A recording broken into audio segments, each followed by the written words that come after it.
Bonjour Sébastien, merci de nous accueillir à Santigna sur ton site de production. Je voulais qu'on commence à parler du coup de l'agritech, l'agriculture en général, pour avoir ton point de vue. Et du coup, par exemple, si tu devais définir l'agritech avec tes mots à toi, ce serait quoi? Pour toi, c'est quoi ce terme? Alors l'agritech c'est bonjour Cindy. L'agritech ça regroupait actuellement un peu tout ce qui gravite autour du secteur agricole et agroalimentaire, toutes les nouvelles technologies. À la fois technologie, à la fois nouveaux modes de service, de consommation. Ça va de l'agriculture de précision à la surveillance par des drones des cultures, hein, sur tout ce qui va être vraiment limiter l'usage d'intrants notamment, ou alors mieux caractériser les cultures, jusqu'à des nouveaux modèles de consommation, ce qui va être de l'achat direct ou alors voilà, des nouveaux services autour de la consommation. Donc c'est un domaine très très vaste. Forcément, il y a un mélange des deux entre agriculture et innovation. Et comment tu pourrais expliquer ça à des gens qui ne sont pas forcément au fait? Comment on mélange l'agriculture, les gens qui ont cette image un petit peu d'agriculture dans les champs, l'innovation, qu'est-ce que tu en penses? C'est un secteur qui est extrêmement complexe. Extrêmement décrié aussi, hein. Il y a tout l'agribashing dont on entend de plus en plus parler parce que les gens sont de plus en plus déconnectés de l'agriculture et du sol. On a maintenant plus de 90% des gens n'ont plus de lien à la terre. La plupart des gens en France sont citadins, la plupart ne savent plus faire pousser un légume, seraient incapables de tuer un animal pour le consommer. Du coup, il y a beaucoup de fantasmes autour de l'agriculture. On ne comprend plus, on ne sait plus pourquoi on a monté des modèles de filières, hein, des filières pour des poulets ou autres. Bref, il y a beaucoup de fantasmes et les gens ne comprennent pas. Et en plus de ça, donc en plus de ce lien à restaurer avec le consommateur, il y a sur plein de domaines, hein, que ce soit sur l'utilisation des intrants, sur l'utilisation de l'eau, etc. Il y a un contexte qui est compliqué, un contexte à la fois climatique. Cette année on le voit en Limagne et en Auvergne où on n'a pas d'eau, on a des conditions climatiques qui ne sont pas habituelles, qui font qu'il n'y a rien qui pousse. Des marchés mondiaux qui sont très très bas, donc du coup un contexte global qui est très compliqué pour l'agriculture. Il faut qu'ils évoluent. L'agriculteur doit évoluer, doit trouver de nouveaux moyens de se rémunérer, de nouveaux moyens de travailler le sol, pour être à la fois en résonance avec ce que demandent les consommateurs, mais il faut aussi éduquer les consommateurs, ce qui est possible ou pas, hein, c'est compliqué, mais à la fois s'adapter aussi aux nouvelles conditions climatiques, aux nouvelles conditions de marché. Voilà. Et l'agritech, dans une partie, va essayer de proposer des solutions. Alors, c'est pas toujours pertinent, hein. Des fois c'est trop complexe, des fois ça va même amener un surendettement encore de l'agriculteur. Dans d'autres cas, par contre, ça a des vraies solutions pour leur proposer des revenus complémentaires ou de mieux travailler ou de mieux suivre leur sol et des fois de mieux gagner leur vie. Quel est ton point de vue justement sur ces protéines durables en France? Est-ce que c'est quelque chose qui vient tout juste d'émerger? Est-ce que c'est quelque chose déjà de bien développé? Et notamment, donc, on voit là de l'alimentation pour les oiseaux, il y a aussi des croquettes pour chiens. Qu'est-ce que tu penses de l'alimentation animale en France? En France, on a été pendant très longtemps, alors ça date de la post-guerre, hein, de la PAC, on a été très vite un pays producteur, la première force agricole européenne, en développant des filières très productives, économiquement performantes. Malheureusement, ça n'a pas duré très longtemps. On a développé un modèle dans certains cas sur une agriculture assez intensive, c'est le modèle breton notamment, où l'agroalimentaire s'est développé autour de filières très intensives, de porcs, de poulets, qui sont vite arrivés dans une impasse de surproduction, du coup de coûts de marché de plus en plus bas et d'agriculteurs qui ne s'en sortaient pas au final d'une qualité qui était plus au rendez-vous. À côté de ça, il y a toujours eu en France aussi un modèle plus extensif, un modèle de moyenne montagne, un modèle par exemple que vous avez dans le Livradois Forez, hein, dans les monts du Cantal, dans la chaîne des Puys, de bovins allaitants, de moutons, etc., qui est un modèle en termes de pertinence de modèle de production animale est au top. Idem pour du poulet label, idem pour beaucoup de production. Malheureusement, il y a un amalgame qui est en train de se faire. Les gens pensent que production animale rime avec à la fois mauvaises conditions de production, mal-être animal, et à la fois du grand n'importe quoi sur les conditions d'élevage. Ce qui est faux. Il y a vraiment, on a vraiment à dissocier un modèle qui allait trop loin d'un modèle qui est toujours durable, mais malheureusement le consommateur faisant l'amalgame n'est des fois pas prêt à payer plus sur ce modèle durable. Donc il y a déjà cette confiance à restaurer auprès du consommateur, et ça c'est extrêmement important. Sur le côté maintenant, pour rebondir sur les protéines durables, c'est un peu dur à définir. On sait en tout cas qu'il y a deux sources de protéines qui ne sont pas durables, ou très peu durables. La première, c'est la farine de poisson, qu'on importe assez massivement en Europe pour nourrir des animaux. Donc on ne le connaît pas trop, mais sur des poissons de pisciculture notamment, on a besoin pour leur nourriture d'apporter des protéines. Et ces protéines sont apportées sous deux formes, c'est le soja. Alors, on a vu tous les problèmes du soja au Brésil, qui est vraiment pas durable du coup comme type de culture. En tout cas dans les conditions où il est fait au Brésil ou en Argentine. Et l'autre source, c'est la farine de poisson, et qui est là aussi en termes de durabilité encore plus questionnable, parce qu'on va dépeupler entre guillemets les océans pour faire ces farines de poisson, pour par la suite ensuite nourrir nos poissons d'élevage.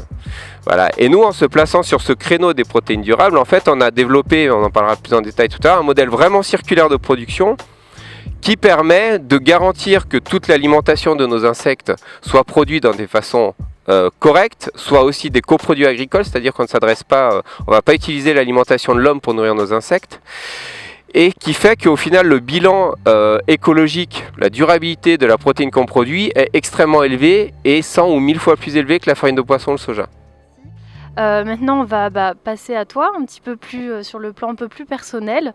Est-ce que tu peux te présenter? Qui es-tu? D'où tu viens? Et quel est ton parcours? D'accord, alors, donc je m'appelle Sébastien Crépieux, comme j'ai dit tout à l'heure, moi je suis de formation ingénieur agronome, diplômé en 2000, donc ça remonte déjà un petit peu. Je suis arrivé en Auvergne en 2001 pour faire une thèse, un doctorat avec l'INRA et le groupe Limagrin. Sur le métier du sélectionneur. On sait que la sélection, c'est ce qui permet à des variétés à la fois d'évoluer, or selon des critères qui peuvent être demandés par les consommateurs ou autres, mais également évoluer selon le contexte climatique. Là, on le voit, un des grands efforts de la sélection actuelle, c'est de travailler sur la résistance à la sécheresse.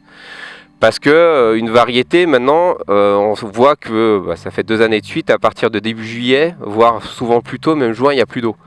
Donc soit on raccourcit le cycle de production, donc on dit en juin, le blé il est prêt à moissonner, il a fait son cycle, il a réussi à atteindre un rendement, soit on attend plus tard. Donc je suis arrivé dans ce contexte-là en Auvergne, moi je suis originaire du Gers, donc une région, du moins un département très agricole, j'ai toujours travaillé autour de l'agriculture, même dans le Gers. Et c'est un domaine qui me tient à cœur. J'aime beaucoup la relation avec les agriculteurs, c'est une relation saine, c'est une relation où on se dit tout. On peut très bien entre guillemets, se battre verbalement, puis le lendemain se réconcilier très facilement, parce qu'au final, chacun converge dans sa façon de voir et de penser. Et donc, je suis arrivé là dans cette coopérative pour faire cette thèse, et puis j'ai travaillé pour eux ensuite pendant 3 ans. À l'issue de ces 3 ans, je suis parti avec ma femme en Belgique, à Bruxelles, donc pour des raisons professionnelles. J'ai quitté le groupe Limagrin et j'ai monté donc ma première société que j'ai dans laquelle j'ai développée pendant 10 ans, qui s'appelle Plant Design, qui est une société sur les murs végétaux. Le contexte, c'est quand je suis arrivé en Belgique, j'ai été complètement désespéré par à la fois la noirceur de la ville et le béton environnant. Et pour moi, une des solutions, et on va y revenir avec ce contexte climatique, une des solutions pour l'avenir des villes, c'était de les végétaliser.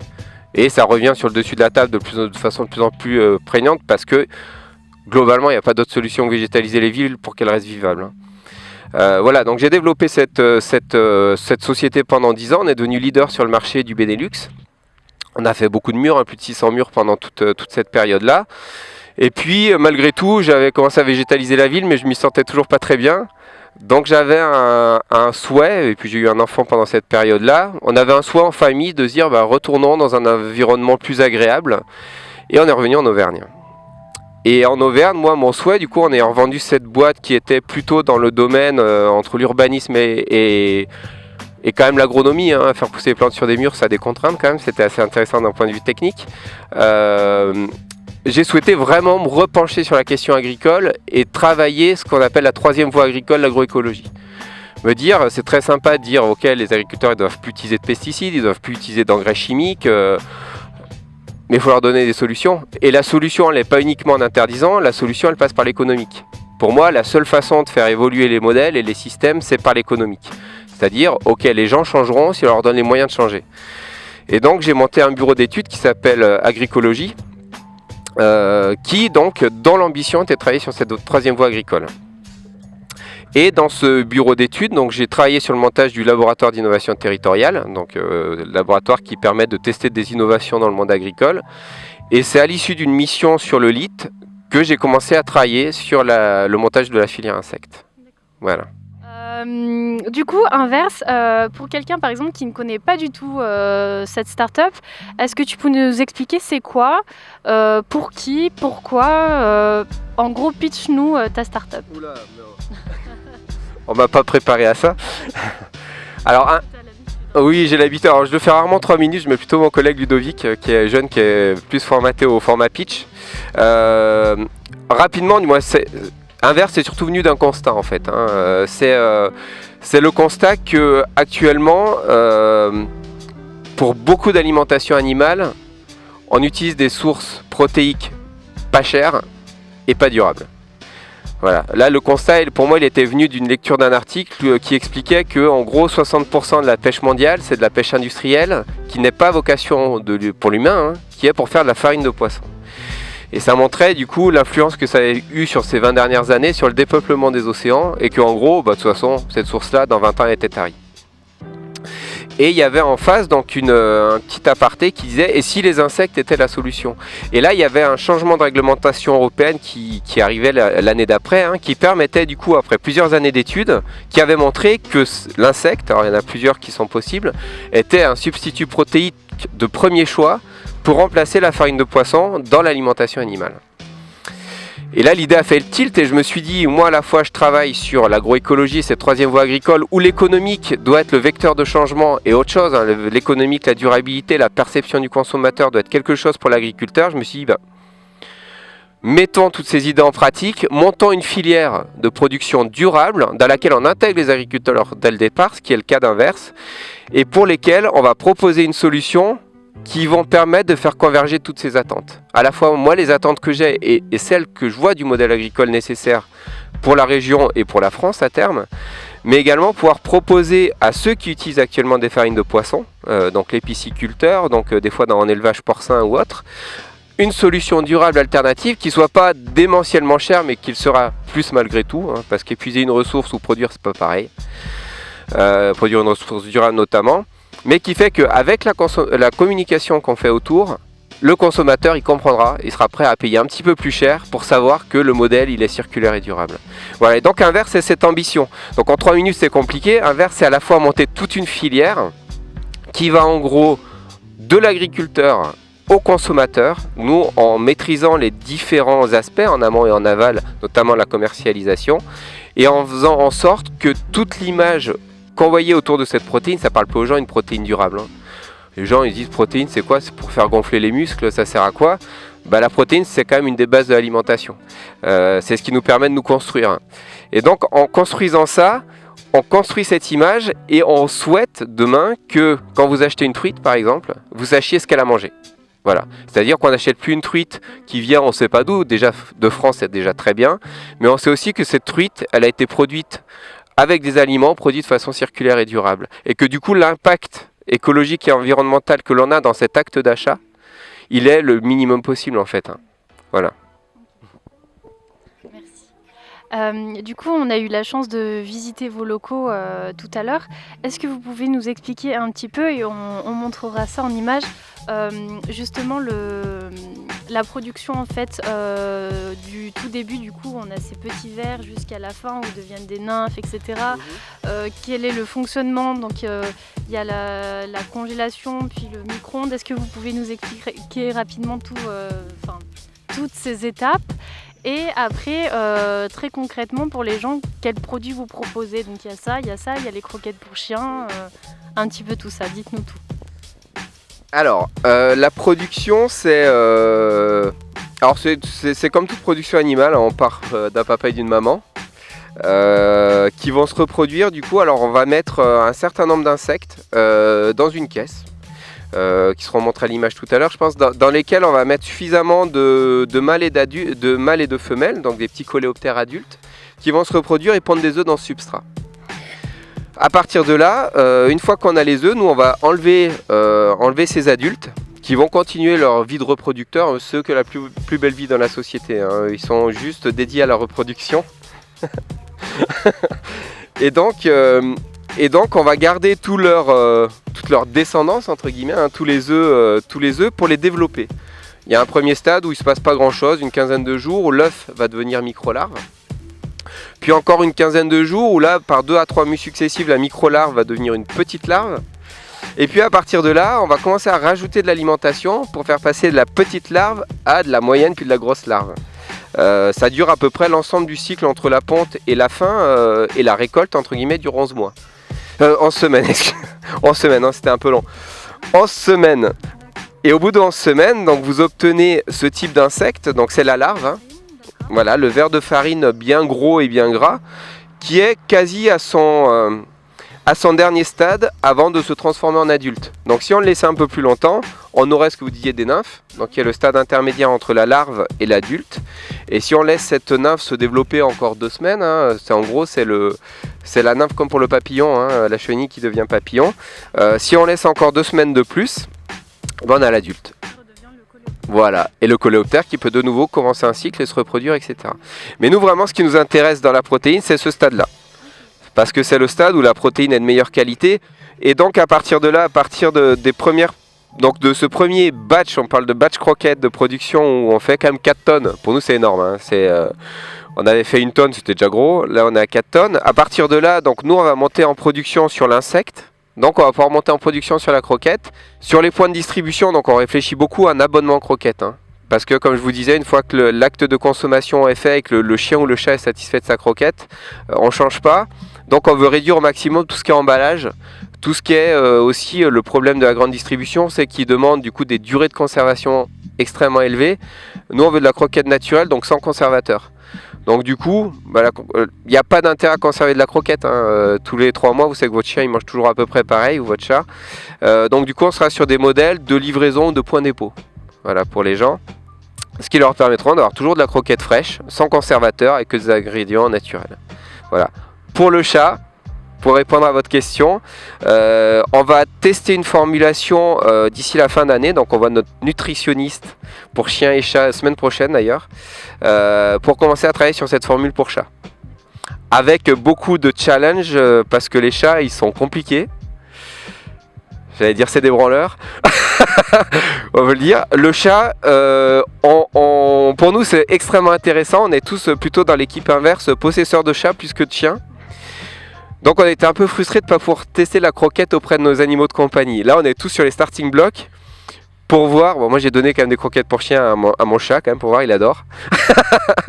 Mais on est tous dans les starting blocks pour voir si justement on a le même effet que sur le chien et que le chat reconnaît que c'est vraiment de la protéine de super qualité. Et à titre d'info et personnel, tous ceux qui ont des chats voient qu'en pleine nature, le chat est un vrai consommateur d'insectes. La chasse à la sauterelle, au grillon, au papillon, à la mouche, c'est un peu la spécialité du chat. Et donc ça fait partie de son alimentation habituelle, un peu plus que le chien qui est plus là opportuniste sur ce qu'il va trouver. Merci. Juste petite question pratique. Du coup, tout se trouve sur le site de... Enfin, vous avez un site internet, tout se trouve pour l'instant sur le site internet. Est-ce que vous pouvez juste me donner le nom avant de la prochaine question? Comme ça, on est sûr que tout le monde sache où aller. Alors effectivement, donc nous avons un site internet qui s'appelle invers.fr. Qui est tout neuf, tout refait, qui explique bien justement cette approche filière et circulaire qui se construit avec le monde agricole. Donc pour nous c'est extrêmement important, hein, avec nos agriculteurs partenaires. Et puis donc il y a une boutique en ligne qui va apparaître d'ici une semaine environ, sur laquelle vous trouverez donc les vers déshydratés, le mélange 4 saisons, également des vers frais vivants. Soit à venir retirer, soit on peut les envoyer aussi pour notamment les gens qui veulent en donner toujours poules, poussins ou reptiles, hein. Il y a le marché des nouveaux animaux de compagnie qui est aussi en plein développement. Et puis sur lequel il y aura aussi une page sur la croquette qui va arriver, où là aussi vous pourrez vous enregistrer alors sur une mailing list pour être informé de la sortie des croquettes et quand on a aussi de la place pour les consommateurs. À partir de maintenant, quels sont les prochains objectifs? Alors, autres justement, des choses très concrètes comme développer les croquettes pour chiens, etc. Dites-nous, par exemple, dans les 2-3 années à venir, quels sont tes objectifs pour Inverse? Il y en a plein. Il y en a plein. On est effectivement maintenant, on n'est plus au stade d'émergence. Hein. On est, je dirais, on produit. Hein, on le verra tout à l'heure en visitant. On vend. Malgré tout, on est au début de l'aventure. On a une ambition. Moi, c'est l'ambition que j'ai affichée dès le départ. Avec les associés, on est 6 associés à avoir créé cette société. Il y a maintenant à peine 1 an et demi. Donc c'est très jeune, même si l'idée avait émergé bien avant. Moi j'ai dit, on a une ambition, c'est en 2025, la région Auvergne-Rhône-Alpes se passe de protéines de poisson. Voilà, on n'est plus que sur de la protéine durable pour remplacer la protéine de poisson. Au début, quand vous dites ça, on vous prend un peu pour un fou, hein, parce que c'est des volumes, hein, c'est quand même plus de 10 000 tonnes par an qui rentrent. Ça veut dire pour nous, les challenges à venir, c'est sur la duplication.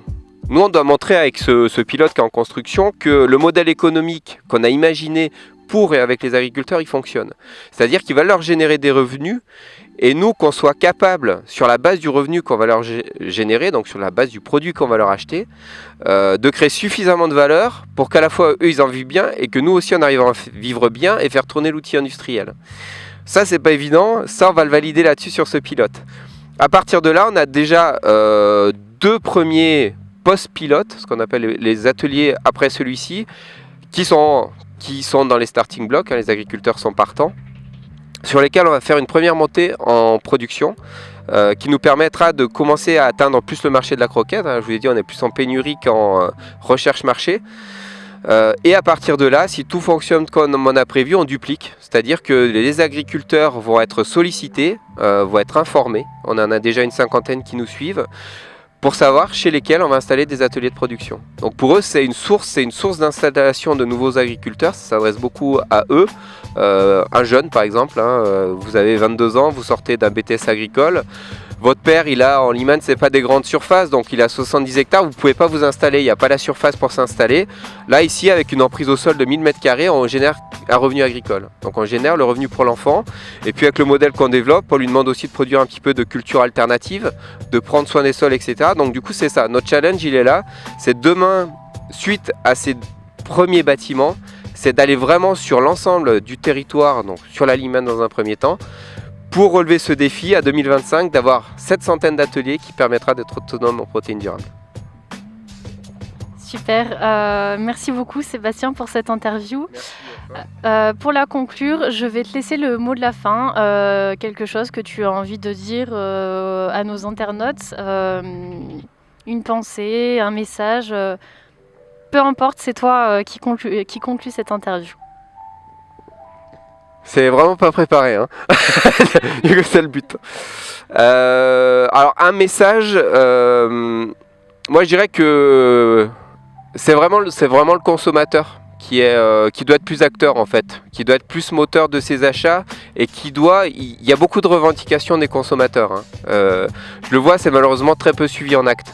C'est-à-dire, on va dire, oui, les agriculteurs produisent mal, font n'importe quoi, il y a des pesticides, etc. Dans l'acte d'achat, ça se retrouve pas, ou alors il y a beaucoup de gaspillage alimentaire. Ça on le dit aussi, du gaspillage alimentaire, il y en a dû au fait des habitudes de consommation. On veut pas une carotte tordue par exemple, on veut pas une carotte qui va avoir un point de mouche, on veut pas un navet qui va être distordu. Ouais. Ce qui fait que ça génère un gâchis qui est phénoménal, et quand des marques ou des distributeurs essaient de le faire comprendre aux consommateurs, sur le papier c'est oui bien sûr j'achèterai des carottes tordues, dans les faits ça se traduit pas. Donc voilà, moi ce que je dirais, et c'est un message pour les internautes, c'est vraiment sortons un peu de la superficialité de la pensée, hein, de se dire non il faut pas de pesticides, non il faut pas ça, mais essayer de comprendre un peu plus loin et se dire comment moi par mes actes je fais en sorte que ça puisse changer, et comment on va aider demain aussi les agriculteurs à pouvoir changer. Pas uniquement en critiquant, mais par des actes d'achat aussi, en faisant en sorte que tout le monde soit le plus heureux possible. Voilà.